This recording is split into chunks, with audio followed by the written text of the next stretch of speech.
다시 바랍니다. 사랑합니다. 사랑합니다. 축복합니다. 축복합니다. 감사합니다. 오늘 이 말씀 중심에서 애매모호한 태도는 실패를 부른다. 애매모호한 태도는 실패를 부른다. 라는 제목으로 하나님 말씀 증거하겠습니다.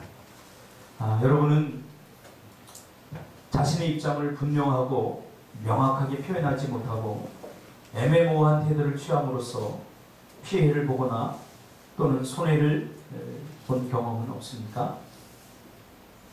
저는 비교적 좋아하고 싫어하는 것이 분명합니다. 그렇게 된 이유가 있습니다. 초등학교 5학년 때 저희가 어릴 때는 제가 초등학교를 보낼 때는 1970년대거든요. 78년도, 77년도, 79년도 때죠. 그때는 참 자장면 먹기가 힘들었어요. 생일 때도 좀 먹어보기 힘든 음식이 자장면이었어요. 오늘날은 먹을 거리가 너무 넘쳐나지만 그때는 뭔가를 사 먹는다는 개념이 별로 없었어요.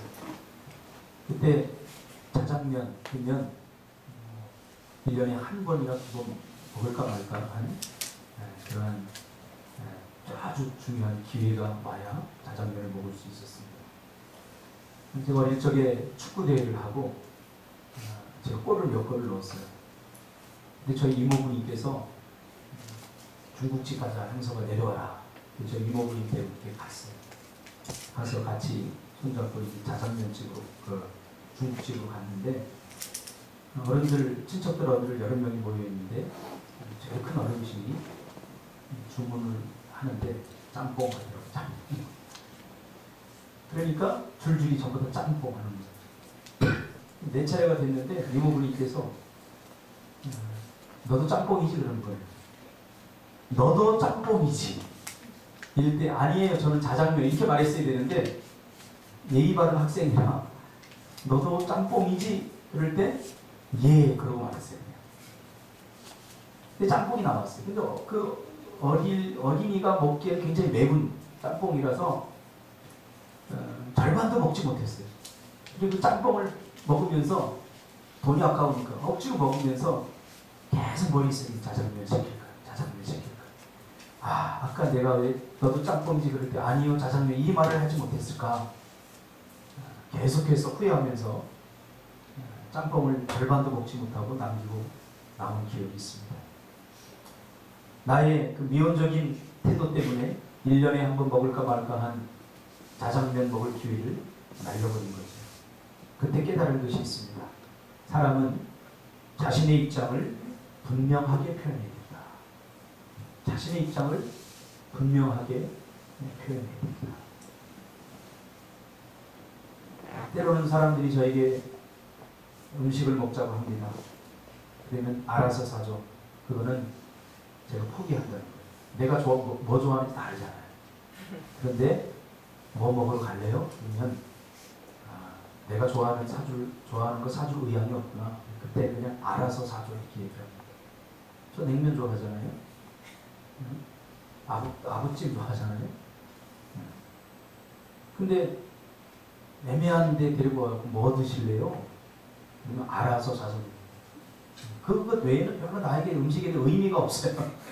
의미가 없어요. 그래서 그냥 알아서 사줘.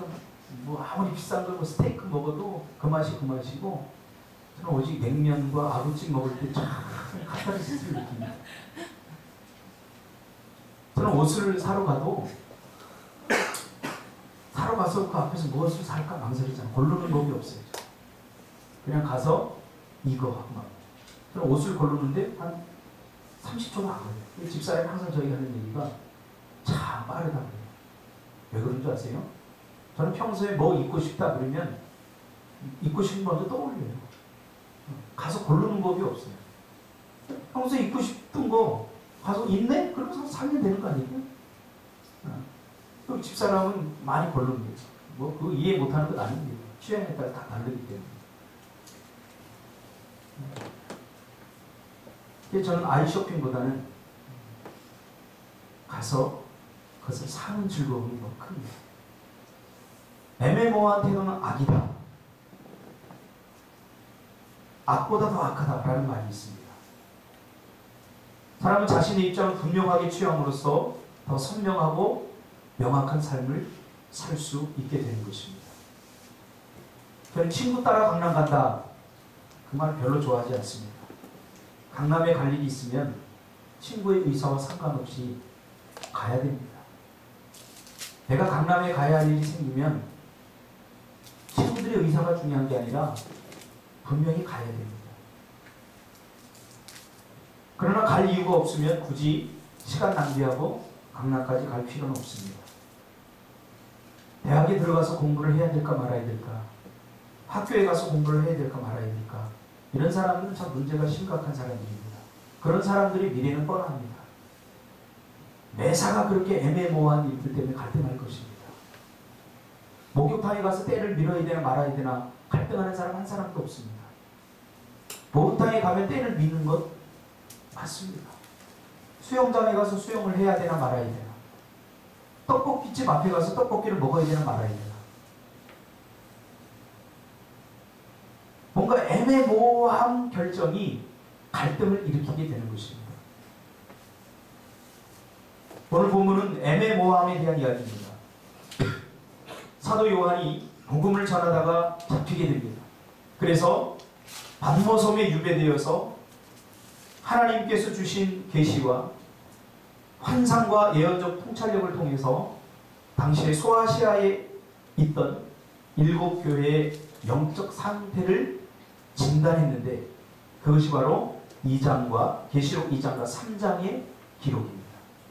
특히 오늘 본문은 소아시아의 7개의 교회를 다 진단하고 마지막 그 교회인 라오디게아 교회를 진단하는 장면입니다. 라오디게아 교회를 향해서 사도 요한은 뭐라고 말합니까? 15절에 보니까 내가 내 행위를 아노니 내가 차지도 아니하고 뜨겁지도 아니하도다. 내가 차든지 뜨겁든지 하라. 16절에 내가 이같이 미지근하여 뜨겁지도 아니하고 차지도 아니하니 내 입에서 너를 토하여 내친다. 한마디로 이 라오디게아 교회는 차지도 아니하고 더웁지도 아니한 애매모호한 그런 미온적 태도로 임해서 주님께 책망을 듣게 된 거죠. 본문은 오늘 굉장히 수준 있게 번역을 했는데, 이것을 원어로다가 그대로 표현하면 토하여 내치리라. 내가 차지도 아니하고 뜨겁지도 아니하니 내 입에서 너를 토하여 내치리라. 이 말을 원어를 그대로 번역해보면 이렇습니다. 불쾌하고 역겹다. 너를 토해버리고 싶다. 우리 애들 표현에 그런 말이 있죠. 토 나와. 토 나온다는 거예요. 역겹다는 거예요. 뭐가?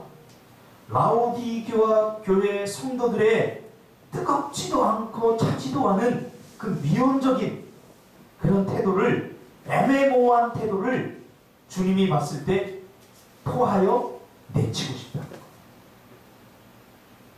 주님의 속을 울렁거리게 하고 머리를 띵하게 하는 교회죠. 주님을 메스껍게 만드는 교회입니다. 우리가 작년에 백령도 선교를 갔을 때 그 배에 타서 전부 다 타기 전에는 배멀미라는 거 전 몰랐잖아요. 뭐 하는 거예요 지금? 메모라서 다행이에요. 될 수 있으면 이렇게 했으면 좋겠어요. 왜냐하면 핸드폰을 하는 것 같아가지고 신경이 있어요. 백령도 가기 전에 특히 태안 집사가 그랬어요. 배 좀 파도 좀 쳤으면 좋겠다. 그 전에 한번 우리가 답사를 갔었거든요. 답사를 갔는데 파도가 쫙 강가를 가는 거야. 그러니까 목사님, 이게 배 탄 거 맞아요? 우리가? 그러면서 막 으쓱대고, 그들이 우리가 이제 가는 걸 보니까 상원간사 보셨죠? 굉장히 용감합니다. 상원간사가 원래 굉장히 용감하고 대범합니다. 근데 그 배 난간에 이렇게 해가지고 다 죽어가면서 신음내고, 그 옆에 병원이가 괜히 배 탔네 그러면서 뛰어내리고 싶다 하면서 후회를 하고, 전부 다 막 처음에는 막 쫓아하더니 조금 한 1시간 정도 가니까 조용해졌어요. 지금 말을 시키니까 목사님 조용하세요. 말하면 토 나올 것 같아요. 정말 머리가 어지럽고 그 상태라는 거예요. 그 상태. 주님의 상태가. 누구를 보니까? 라오디게아 교회를 보니까. 라오디게아 교회가 주님을 멀리하게 만든 거예요. 주님의 머리를 띵하게 만들고 머리스껍게 만들어버린 거예요. 왜? 애매모호한 태도 때문에. 이것도 아니고 저것도 아니고. 그런 애매모호한 태도 때문에 주님이 그렇게 멀리를 하고 있는 거죠. 여러분, 주님의 마음을 시원케 하고 유쾌하게 하는 사람 되시기를 주님의 이름으로 축복합니다. 아멘. 라오디게아 교회는 소아시아에 있던 7교회 중에 4대 교회와 더불어 칭찬이 하나도 없는 교회예요. 7교회를 통해서 주님은 칭찬도 했고 책망도 했어요. 그러나 유일하게 2교회는 칭찬이 없고 책망만 받는 교회가 있는데, 그 중에 한 교회가 4대 교회인데, 사실 이 라오디게아 교회는 4대 교회보다 더 강하게 책망을 듣는 교회입니다. 배집사님이 전번 주에 간증을 하는데 나눔 시간에 그런 이야기를 하더라고요. 자기는 지금까지 뭘 안 함으로써, 하지 않음으로써 하나님을 기쁘시게 하려고 했던 것 같다. 그래요. 배집사 술 먹는 거 봤어요? 담배 피우는 거 봤어요? 나쁜 짓 하는 거 봤어요? 못 봤어요. 그러니까 뭘 하지 않음으로써 주님을 분명히 기쁘시게 할 수 있습니다. 그러나 그건 구약적 마인드입니다. 신약이 넘어오면 이제는 우리는 뭘 하지 않음으로 주님을 기쁘게 하는 인생들이 아니라 이제 뭘 적극적으로 함으로써 주님을 기쁘시게 하는 인생들이 되어야 됩니다. 그것이 신약적인 마인드입니다. 그래서 구약에 보면 하지 말라 되어 있잖아요. 신약이 넘으면 어때요? 하라. 내 이웃을 내 몸같이 사랑하라. 하라 이렇게 되어 있습니다.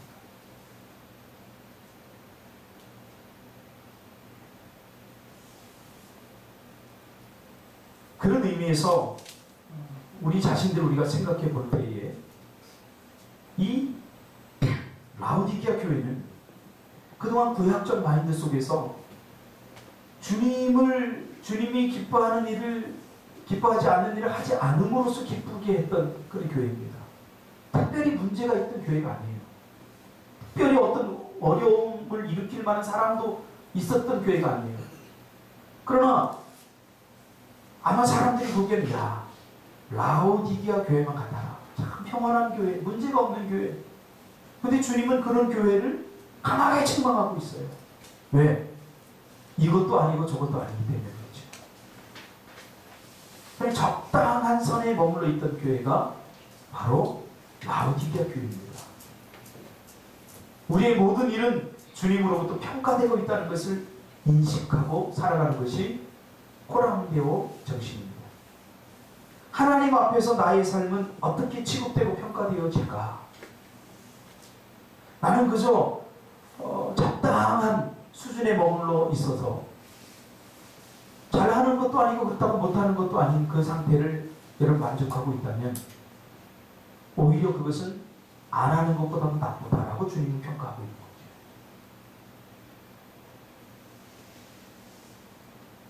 많은 사람들이 그렇게 이야기합니다. 내가 기도생활도 열심히 하고 싶고 신앙생활도 열심히 하고 싶지만 마음에는 원인으로 육신이 약합니다. 그래서 못합니다.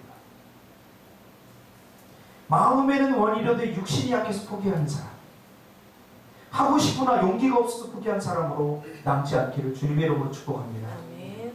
주님은 우리가 무엇인가 적당한 회색 지대에 머물러 있기를 원하지 않습니다. 분명한 색깔을 내기를 원하십니다. 주님 제 마음 아시죠? 이거 너무 많이 남발하지 마세요. 그 마음을 이제는 명확한 순종으로 드러내야 할 때가 아닙니까? 제가 신방을 하다 보면 그런 이야기를 자주 듣습니다. 목사님 제 마음 아시죠? 제가 좀 형편만 좋아지면 정말로 충성하겠습니다. 아닙니다. 그 마음을 이제는 주님 앞에 실천으로 순종으로 드러내야 될 때입니다. 이왕 할 거면 제대로 기쁘게 하는 여러분들 되시기를 주님의 이름으로 축복합니다. 이 라오디게아 교회는 거기에서 실패했던 것입니다. 성경에는 모두 그런 사람들의 고백이 담겨있지 않습니까? 순종할 만해서 순종할 수 있는 여건이 되어서 순종하고 헌신한 사람들을 찾아 꼽아보라면 단 한 사람도 없습니다. 누구요? 아브라함, 이삭, 야곱. 모두가 순종할 만한 여건이 되어서 헌신할 만한 여건이 되었기 때문에 그들은 순종하고 헌신했던 것이 아닙니다. 아브라함을 보니까 바랄 수 없는 중에 바랬다고 그랬어요. 오늘 배세환 집사님 기도했잖아요. 바랄 수 없는 중에 바라고 떠났다고 그랬어요. 이 말은 순종할 만한 여건과 환경이 전혀 되어 있지 않았다는 거예요. 그럼에도 불구하고 순종하고 갔다는 거예요. 여러분 이것이 믿음입니다. 순종하자니 용기가 없고 안 하자니 하나님 앞에 한 대 맞을 것 같고 그래서 이러지도 못하고 저러지도 못하고 중간에서 어정쩡한 상태로 있는 것은 오히려 악보다 더 악하다라고 지금 주님은 라오디게아 교회를 향해서 말씀하고 있는 거죠. 할 거면 제대로 하고 하지 않을 거면 그냥 포기하는 게 낫다는 거죠. 이 말은 결단하라는 거예요. 결단. 하나님의 나라는 쟁기를 잡고 뒤를 돌아보는 걸 결코 기뻐하지 않습니다. 쟁기를 잡았으면 밭을 갈아야 됩니다. 그럼 쟁기를 잡고는 이 밭을 갈까 말까 이런 미온적 태도 때문에 우리 인생이 좀먹는 거 아닙니까? 시간 낭비하고 있는 것 아닙니까? 모두가 할 수 있는 여건 속에서 누가 못합니까? 그러나 주님은 할 수 없는 여건 중에서 해내는 것을 기뻐하시는 것입니다.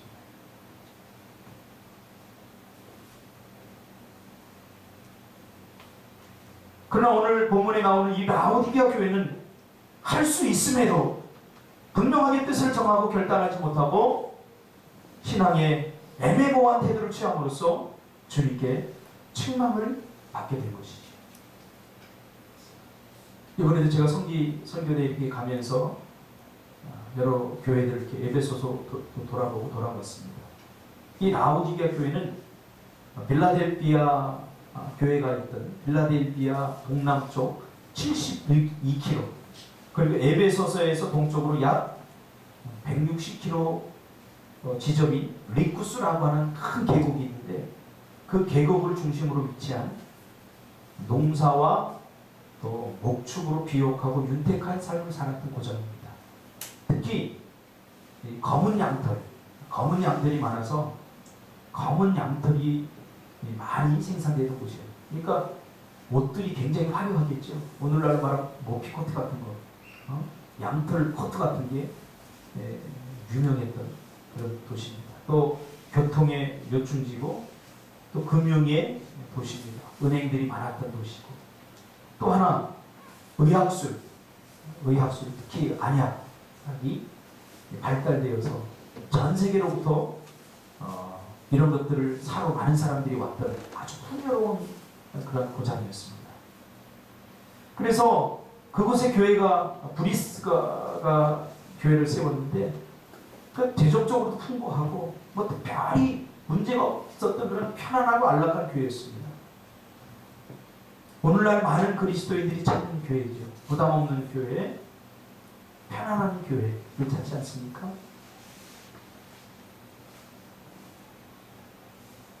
이 교회는 가만히 보면 신앙생활을 잘하지 못할 이유가 하나도 없어요. 모든 분위기가 다 갖추어져 있던 교회예요. 그런데 지금 제대로 하고 있지 못한 거죠. 왜 그럴까요? 가만히 분석해 보니까 핑계와 변명 때문에 그렇습니다. 참 핑계와 변명은 자신의 인생을 비참하게 만들 뿐입니다. 보세요. 모든 것들이 다 갖춰져 있어요. 살 만큼 살아요. 먹고 사는 문제가 해결되고 이제 전 세계에서 모피코트를 사러 오고 의학 안약을 사러 오고 그냥 앉아서 돈 벌어요. 편안하고 안락해요. 혹여 여러분들 중에 내가 편안하고 안락하면 신앙생활 더 잘할 수 있겠다라고 생각하는 사람들은 다 내려놓으셔야 돼요. 우리 인간의 본성은 편안하고 안락한다고 해요. 좋은 환경이 신앙생활하기 좋은 환경이 주어진다고 해서 신앙생활 절대 잘하지 못합니다. 지금이 제일 잘할 수 있는 기회입니다. 내가 어떤 형편에 처해있든지 핑계를 대려면 무슨 핑계를 대서라도 안 하려고 하는 사람이 있어요. 안 하려고 하면 무슨 핑계를 대요. 제가 예전 제자 중에 하나가 있는데 찬양 인도를 시켰는데 조금 찬양 인도 전에 일찍 와야 돼요. 일찍 와야 되는데 제가 꼽아보니까 1년 52주 중에 일찍 온 날이 하루 이틀밖에 안 돼요. 한 주, 두 주밖에. 그리고 매번 늦어요. 근데 정말 아이러니컬한 게 뭔 줄 아세요? 52주 늦을 때마다 다 이유가 있다. 오늘은 뭐 아버지가 심부름시켜 좀 늦었어요. 오늘 왜 늦었냐? 오늘은 엄마가 심부름시켜 늦었어요. 오늘 오다 보니까 신발을 짝짝이 신고 와갖고 가지 돌아가서 신고 다 버리거든요. 막 화가 나요. 그냥 늦잠 자다 늦었어요. 그러면 참 내가 마음이 편했을 거예요. 그래야 새로운 기회가 주어집니다. 좀 혼도 나. 근데 52주가 다 이유가 있어요. 그때 제가 깨달은 게 있는데 사람이 안 하려고 하면 어떤 핑계를 대서라도 안 하는구나. 그런 생각을 하게 됐습니다. 이 라오디게아 교회가 바로 그런 교회였어요. 신앙생활 제대로 할 수 있는 기회가 주어졌음에도 불구하고 핑계와 변명에 사로잡히니까 안 할 이유만 찾더라는 거죠. 그러니까 하지도 않고 뜨겁지도 않고 차지도 않고 항상 미온적인 상태에서 적당하게 머물러 있더라는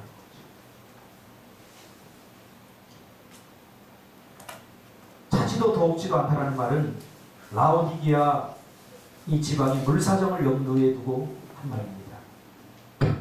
라오디게아 교회는 모든 것들이, 라오디게아 이 지방은 모든 것들이 다 풍부한데 딱 한 가지 부족한 게 있었는데 물사정이 좋지 않았어요. 그래서 인근 도시에 골로새가 있었고 또 히에볼리라고 하는 도시가 있었는데 이 골로새는 아주 물이 좋아요. 식수로 사용하기 아주 좋아요. 우리가 인도도 가보고 그래서 알잖아요. 우리가 물은 아주 깨끗한데 우리가 먹으면 배탈이 와요. 그렇죠? 석회가 많이 있어서. 그러니까 이 지방도 골짜기가 있으니까 석회가 많아서 물을 먹을 수 있는 물들이 없어요. 그래서 물들을 어디서 공급받았냐면 골로새에서 수로를 파가지고, 수로 시설이 그 시대에 정말 잘 돼 있었죠. 수로를 파서 골로새에서 물을 공급받았습니다. 그리고 생활용수 같은 거는 히에볼리라고 하는 이 지방에 온천 도시입니다. 화산이 폭발돼가지고 그 온천이 나와요. 그 물이 이제 이 라오디게아까지 흘러오면 좀 식잖아요. 지금 그 물로다가 이제 생활용수를 쓰는 거죠.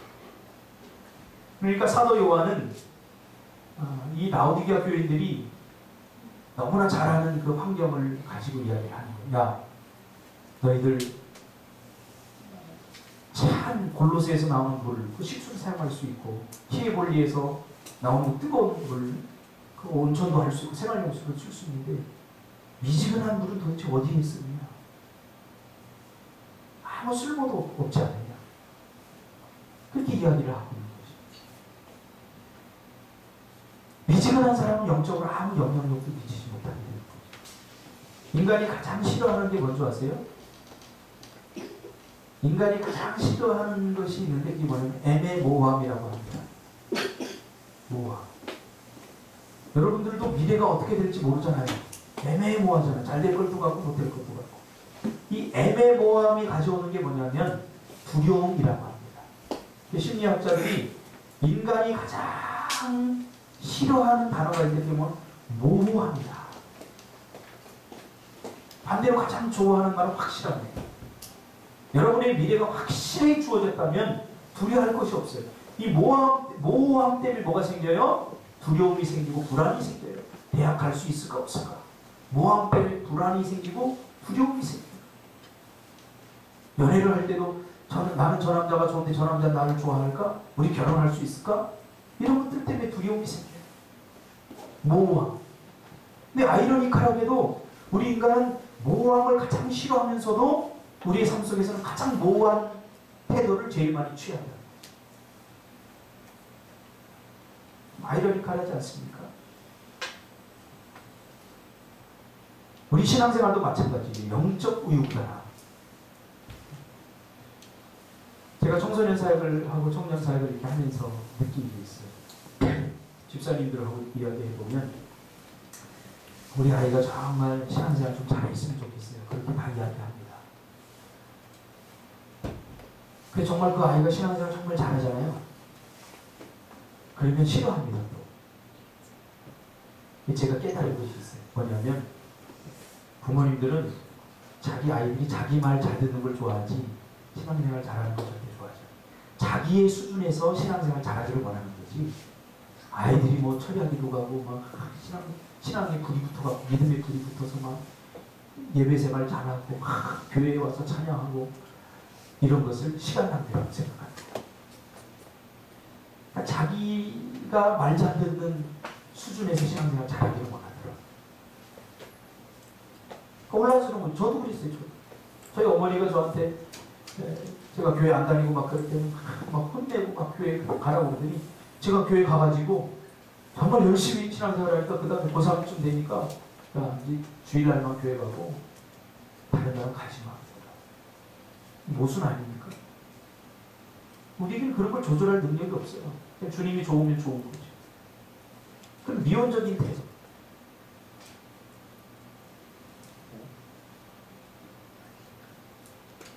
저는 착한 사람을 별로 좋아하지 않습니다. 왜냐하면 착한 사람들이 우유부단함이 많아요. 뭘 할 때도 해도 되고 안 해도 돼요. 그래도 나중에 안 해요. 하려면 하고 안 하면 안 하는 거죠. 뭘 약속해도 저번에도 목사님들하고 약속을 했어요. 그래서 이제 축구 약속을 모임을 했는데 어떤 분이 사람이 정 없으면 제가 갈 수도 있어요. 오겠다는 거예요. 알겠다는 거예요. 오면 오는 거고 안 오면 안 오는 거고 갈 수도 있어요. 그러면 내가 이 사람 와야 되는 걸로 받아들이나 아니면 안 오는 걸로 받아들이나 애매해요. 애매. 착한 사람, 좋은 사람보다는 여러분 믿음의 사람이 계시기를 바랍니다. 영적으로 똑똑한 사람, 영적으로 총명한 사람, 내가 해야 될 것과 하지 말아야 될 것을 분명히 구분할 줄 아는 사람. 제가 예전에 한번 읽었던 책인데 그 책을 찾아보니까 없어요. 그래서 제가 어제 급히 삼진 집사한테 사오라고 사온 책이 있어요. 지금 읽는 책인데 노라고 말할 수 있는 것이에요. 노라고 말할 수 있어요. 이 책의 핵심은 그겁니다. 자기의 입장을 분명하게 밝힐 수 있는 그리스도인이 되어야 합니다.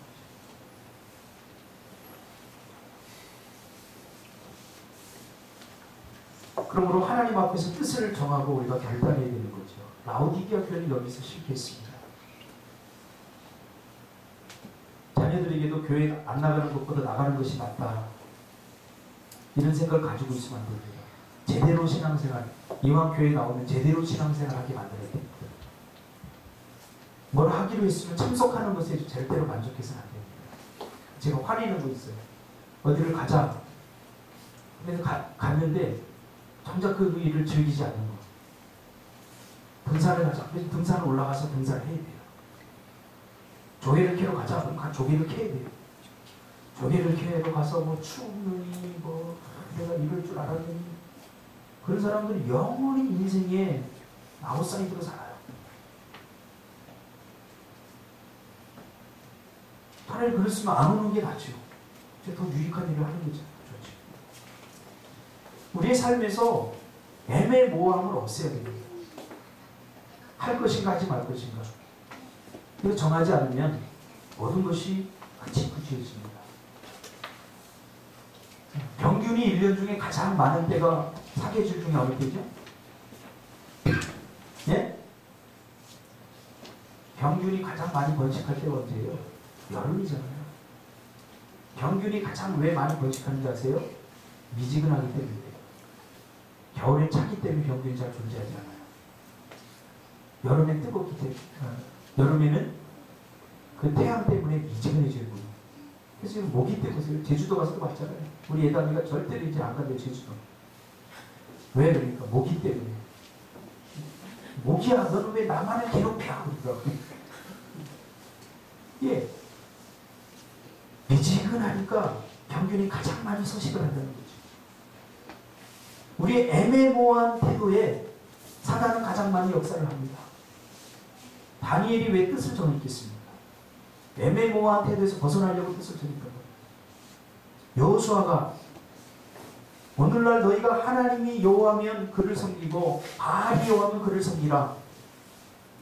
그러나 너희는 나는 오직 여호와만을 섬기겠다라고 뜻을 정했잖아요.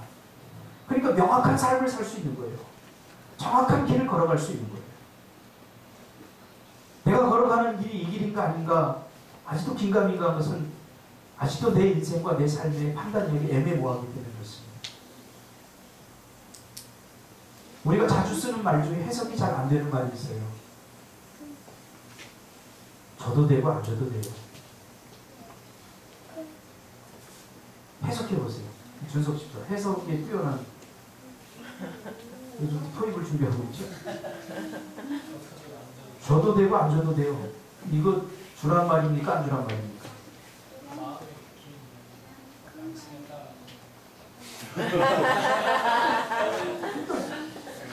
해석 자체가 무슨 애매모호하잖아요. 목사님 줘도 되고 안 줘도 돼요. 주란 말이에요. 아니 주지 말란 말. 또 있어요. 갈 수 있으면 가볼게요. 못 가는 말이에요. 아니면 안 가는 말. 갈 수 있으면 한번 가볼게요. 단무지 갈 수 있어 가볼게. 내가 갈 거야 안 갈 거야?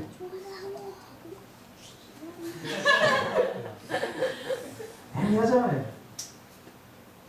할 수 있으면 한번 해볼게요.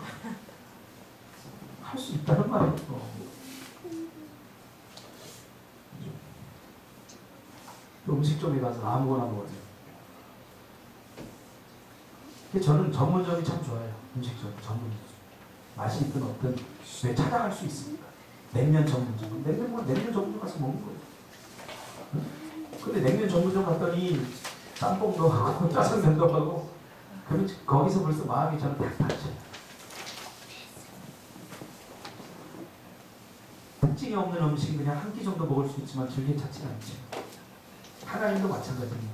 우리에게는 마니아 정신이 필요합니다. 오늘 이 라오디게아 교회는 마니아 정신이 없었어요. 마니아 정신.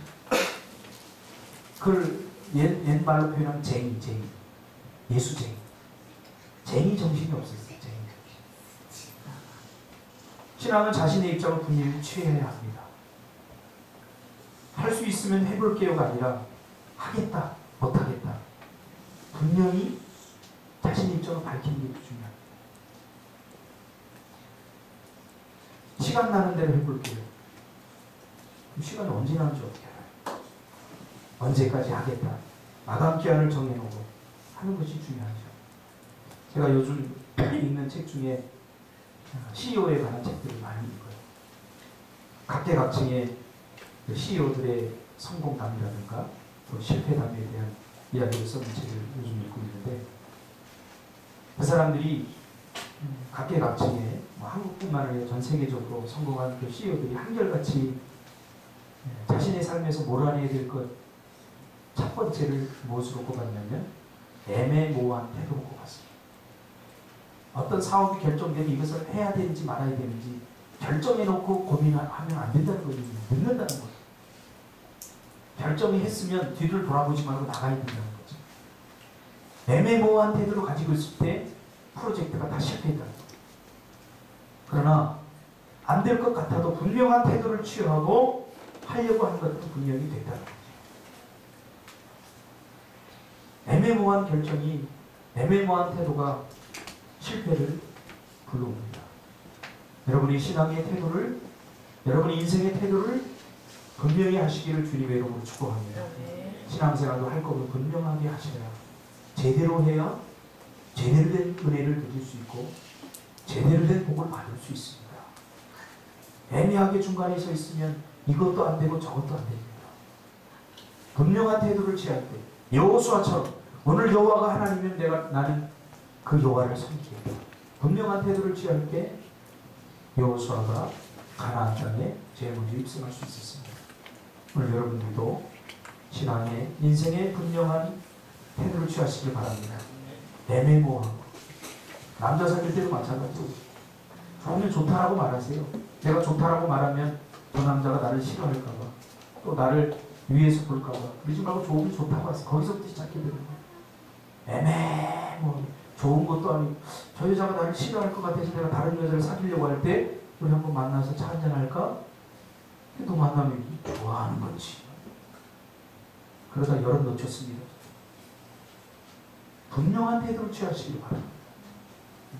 그리고 당신은 내 거야. 그리고서 10번 찍는 게 훨씬 쉬워요. 애매모호한 태도를 딱 취하면서 양다리, 쌍다리, 5다리, 6다리 걸치고 있으면 아무것도 안 됩니다. 우리 인생도 마찬가지죠. 기도하겠습니다.